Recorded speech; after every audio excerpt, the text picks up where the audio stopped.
नमस्कार दोस्तों, the freedom voice में मैं आपका स्वागत करती हूं। मैं हूं कल्पना पांडे। जैसा कि आरसीबी के 18 साल के बाद की जीत के जश्न के समय बेंगलुरु के एम चिन्नास्वामी स्टेडियम में एक दुखद घटना घट गई थी।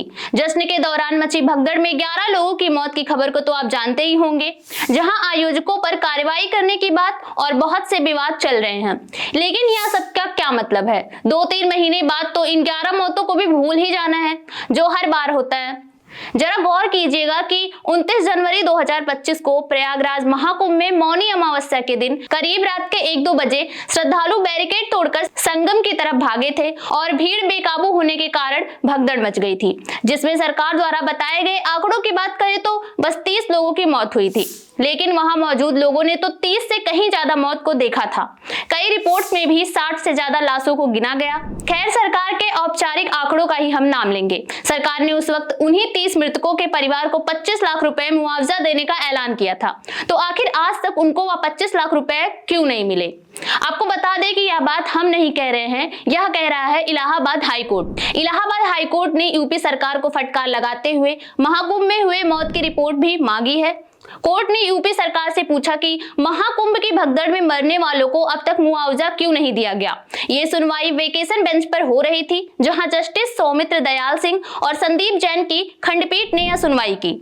दरअसल हाईकोर्ट उदय प्रताप सिंह द्वारा किए गए याचिका पर सुनवाई कर रही थी। उदय ने बताया कि महाकुंभ के भगदड़ के दौरान उनकी पत्नी सुनैना देवी को गंभीर चोटें लगी थी, जिससे इलाज के दौरान ही उनकी मौत हो गई थी। लेकिन उन्हें ना तो उसकी जानकारी दी गई थी और तो और उनकी पत्नी के शव का पोस्टमार्टम भी नहीं किया गया था।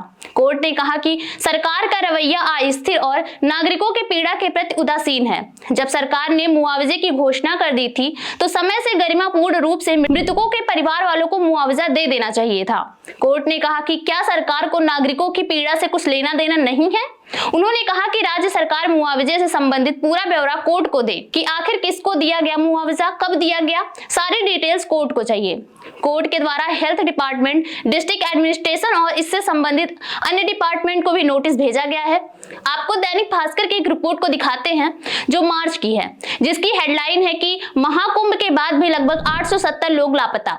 डॉक्टर बोले पत्नी भीड़ के रेले में बिछड़ गई, ढूंढते हुए चित्रकूट तक गया लेकिन नहीं मिली। जैसा कि महाकुंभ 2 फरवरी के अंत तक खत्म हो गया था, लेकिन 869 लोग का मार्च तक भी पता नहीं था।